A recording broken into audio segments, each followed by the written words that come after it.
자, 1번 들어가겠습니다. 자, 1번에 논제부터 살펴볼게요. 논제 여기 있습니다. 문항 1, 밑줄 친 기억에 대해. 밑줄 친 기억은 여기 있고요. 그 다음에 가와 나의 공통점과 차이점을 서술하시오. 그리고 글자 수는 300에서 350자. 기억을 보면 기억에 이제 하늘이 있고, 그리고 하늘과 인간의 관계에 대한 견해를 밝히고 있다. 이렇게 해서 내용이 두 가지죠. 그래서 하늘과 관계 두 가지가 있고, 그 다음에 요구사항도 공통점과 차이점 이렇게 두 가지가 있어요. 그래서 좀 복잡합니다. 복잡하지만은 글을 읽어보면은 저절로 밝혀지는 내용이 있으니까 크게 걱정할 필요는 없고, 띄어쓰기 350자 어떻게 우리가 잘 압축해서 쓸 수 있을지 그 고민을 좀 해봐야 되겠죠. 자, 그래서 제시문으로 구분되지 않은 내용, 이 부분 내용이 여기에서 힌트가 나와져 있어요. 그리고 하늘과 그 관계에 대한 어떤 기준으로 바라볼 것인가에 대한 기준이 나와져 있는데, 요거 잘 살펴보고 요걸 해석하면서 그리고 가와 나를 예측해 보면서 한번 읽어보겠습니다. 자, 읽어보면 고대 동양 사회에서 하늘은 전지전능한 신과 같은 존재 혹은 조물주가 사는 세상으로 생각되어 언제나 숭배의 대상이었다. 이때 하늘은 신적 의지를 가지고 인간을 지배하는 존재로 인식되었다. 그러나 후대 이렇게 해서 고대의 내용이 나오고, 그 다음에 후대 이제 시대 순으로 이렇게 나눠 가지고 비교를 해주고 있습니다. 그래서 고대에서 하늘은 숭배의 대상이고 그 하늘은 인간을 지배하는 존재다. 이렇게 나와주고 있고 기준이죠. 근데 후대에 오면 절대적 숭배의 대상이었던 하늘은 자연계의 구성 요소 중 하나인 땅과 상대적인 것으로 생각되었다. 그래서 자연계라는 단어가 나오죠. 그래서 더 이상 이제 숭배나 지배가 아니라 하나의 자연계로 인식된다. 이렇게 볼 수 있겠고, 하늘의 신성성이 무너지자 학자들은 마치 저우대에 올려놓고 경중을 재듯이 인간과 하늘의 관계를 논의하기 시작했다. 그래서 관계에 대한 구체적인 내용은 없어요. 없는데 이 뒷부분에 제시문 가나에서 나오겠죠. 그 내용이 구체적으로 나올 것이고, 다만 여기에서는 하늘을 바라보는 관점이 고대와 그리고 후대 이렇게 나눠가지고 숭배나 지배냐 이걸로 설명할 수 있는지 아니면 자연계로 설명할 수 있는지에 대한 기준을 제시하고 있습니다. 그래서 하늘에 대한 설명은 기준은 여기 앞에서 나와주고 있고, 관계는 뒤를 읽어봐야 알겠다라고 볼 수 있겠습니다. 자, 그래서 뒷부분 한번 살펴보면은 가부터 한번 볼게요. 가를 보면은 고대 중국의 사상가 장자는 하늘을 자연 그 자체로 인식하여, 그래서 자연이란 얘기가 나오죠. 이미 고대의 관점은 아니에요. 그죠? 고대가 아니라 후대죠. 후대의 자연계 이 부분이 여기에 나오죠. 그래서 자연 그 자체로 인식하여 넓고 넓은 끝없이 변화하는 자연계를 보고 있으면 인간의 능력은 매우 보잘것없이 생각되며 인간의 활동은 매우 우습게 보인다라고 했다. 인간이 비록 불을 만들어 음식을 익히고 어둠을 밝히는 도구로 사용하고 있지만 온 천지를 비추는 해와 달과 비교하면 그 불은 보잘것없다는 것이다 라고 해서 하늘에 대한 인식 관점, 그죠? 하늘에 대한 관점이죠. 그죠? 이렇게 이해해 볼 수 있겠고, 장자에게 하늘은 자연의 형상인 동시에 그 자체의 법칙을 지닌 우주이자 만물을 생성하는 존재로 인식된다. 그래서 자연이면서 법칙이라는 거죠. 이렇게 체크해 볼 수 있겠고, 그리고 인간은 그것의 한 부분에 불과하기 때문에 하늘에 순응하면서 살아가야 된다. 이게 순응이란 말에서 우리는 이게 인간과 하늘의 관계라는 것을 알아볼 수 있겠습니다. 그래서 관계에 대해서 설명하고 있습니다. 이때 순응한다는 것은 종교적 의미의 숭배가 아니다라고 해서 재차 설명을 하고 있는데, 고대의 관점이 아니라는 거죠. 숭배는 여기 있었습니다. 그래서 숭배가 아니다. 후대의 관점인 자연이다. 이렇게 얘기를 하고 있습니다. 그리고 해와 달이 가고 때로는 바람이 불고 눈비가 몰아치는 그런 자연의 변화와 섭리를 물 흐르듯이 따른다는 것이다. 섭리 역시 마찬가지로 법칙이겠죠. 그래서 장자는 이것이 곧 자연이 준 원래의 모습, 타고난 본성을 유지하는 길이라고 했다. 자, 하늘은 자연이고 자연은 법칙을 가지고 있고, 그리고 여기에 순응해야 된다 라는 내용이에요. 그리고 순응의 구체적인 모습이 뒷부분에 나옵니다. 그래서 이에 장자는 가장 이상적인 세계의 모습을 인간이 동물과 구별 없이 생활하고 타고난 본성을 그대로 유지하면서 아무런 욕심 없이 사는 무위의 상태. 구체적으로 수능이 뭐냐? 그러면 무위의 상태로 살아야 된다라는 거죠. 자, 이런 세계에서 인간은 자기를 동물과 구별하지 않고 아무런 사회 조직도 만들지 않으며 도덕 원칙이나 법률 제도도 만들지 않아야 된다. 이렇게 쓰고 있습니다. 그래서 다시 한번 정리하면은 하늘은 더 이상 신성성이 없다. 그죠? 그리고 그 하늘에 우리는 순응해야 된다라는 거죠. 그 순응의 구체적인 모습, 태도는 무의다. 이렇게 아주 간단하게 설명을 해볼 수 있겠습니다. 아직 공통점과 차이점을 알 수 없죠. 나를 읽어보면 자연스럽게 튀어나옵니다. 나의 전반부 한번 봅시다.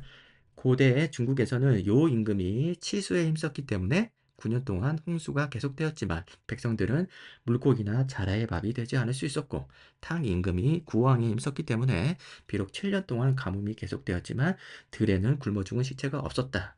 그냥 설명하는 내용이죠. 이 평가가 뒷부분에 나옵니다.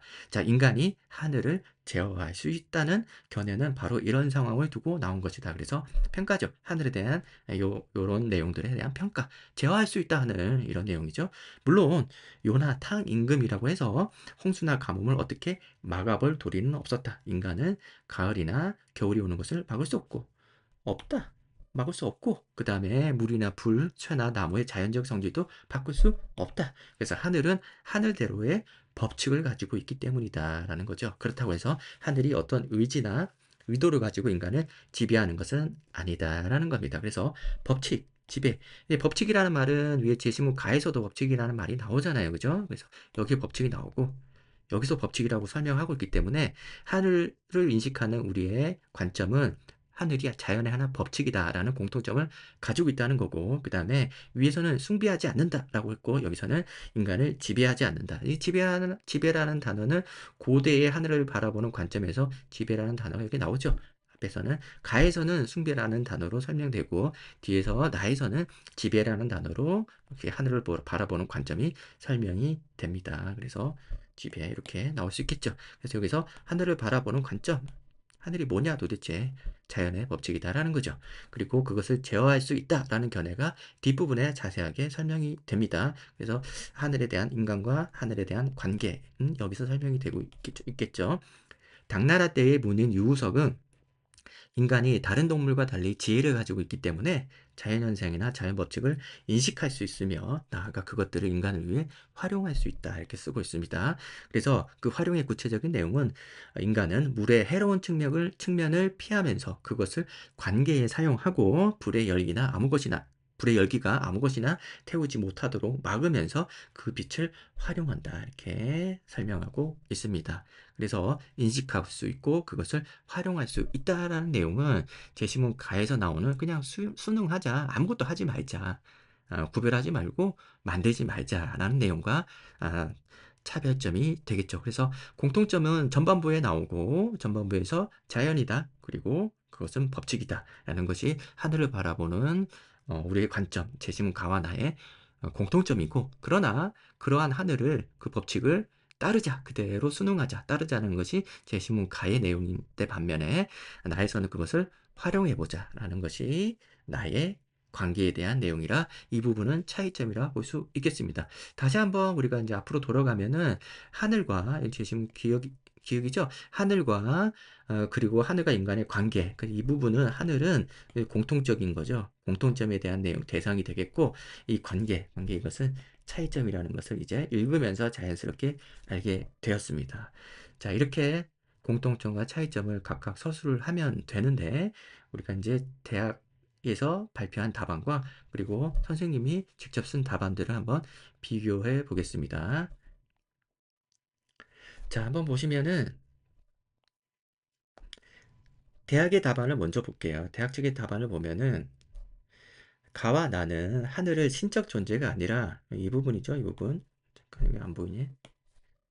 자, 이 부분이죠. 신적 존재가 아니라 그 자체로는 의지가 없는 자연으로 인식한다는 공통점을 보인다. 그래서 이게 아니라는 거고, 그 다음에 자연이라는 거죠. 공통점을 보인다. 공통점에 대한 주장을 하고 있고, 이때 자연은 계절, 시간, 변화 등의 법칙이라는 거죠. 법칙이라는 단어가 나와줘야 되겠습니다. 그래서 자연이면서 그것은 법칙이다. 이 두 가지 내용이 모두 나와야 되고, 이에 가나는 인간이 하늘을 곧 자연의 법칙을 벗어날 수 없다고 주장한다.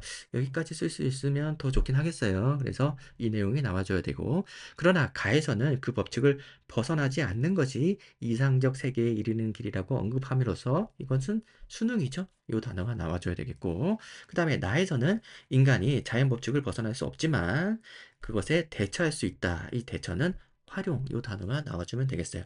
나머지 내용들은 뭐 어떻게 채워도 상관이 없는데, 앞에서 나온 자연 1번, 그 다음에 이것은 법칙이고, 그 다음에 이것은 수능해야 된다. 그 다음에 활용해야 된다. 이런 키워드들이 나와줘야 채점 기준에 맞다라고 볼 수 있겠습니다. 그래서 법칙을 벗어날 수 없다. 이 부분도 쓰다 보면 나올 수 있는 내용이니까 이것은 크게 중요한 것은 아니고 1번, 2번, 3번, 4번의 내용들이 나와주는 것이 좋겠다라는 건데 350자 거의 다 달았죠. 그래서 글자 수 제한이 조금 잘못된 거 아닌가라는 생각이 들어요.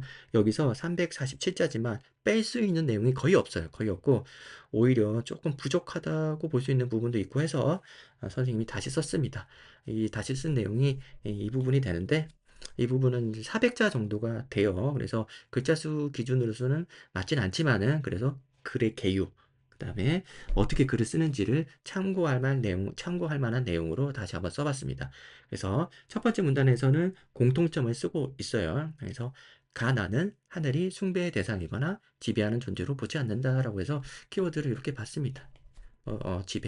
지배와 숭배, 이걸 기준으로 보고 둘 다 숭배도 지배도 이 관점으로는 설명하지 못한다라는 거죠. 후대의 관점으로 봐야 된다라는 거고, 가에서는 하늘은 자연이며 그 자체로서의 법칙을 지닌 존재다. 그래서 법칙이라는 단어가 나오고, 인간은 하늘의 능력에 비하면 등등등 해서 숭배는 아니지만은 보잘것없다. 그렇지만 법칙이다. 이런 내용이 나오고 있고, 나에서 하늘의 자연 법칙은 막거나 바꿀 수 없지만 인간을 지배하는 것은 아니다. 이렇게 해서 숭배나 지배라는 단어를 써 가면서 그 법칙을 거스를 수 없다. 네, 이 내용이 나오고 있는 거죠. 이렇게 자연스럽게 서술이 되고 있습니다. 그래서 첫 번째 공통점을 주장을 하고, 주장은 이 문장이죠. 이 문장에서 주장을 하고, 논증은 각각 가와 나에서 논증을 해주고 있다라는 겁니다. 뒷부분에서. 그 다음에 이제 차이점을 설명해야 되겠죠? 뒷부분 이 문단에서 두 번째 문단에서 차이점을 설명하는데 첫 번째 문장에서는 하늘을 대하는 태도에서는 차이가 있다. 그 관계에 차이가 있다. 구체적으로는 쓰지 않았어요. 여기서 너무 많이 쓰면은 좀 부족하니까 적절하지 않은 것 같아서 이렇게 들어가는 문장으로 쓰고 구체적으로 뒷부분에 쓰고 있습니다. 가는 자연의 섭리를 따라 순응하는 것이 옳다고 한다. 순응한다 라는 부분을 중심으로 해가지고 첫 번째 문장을 쓰고 뒤에서 논증을 하고 있습니다.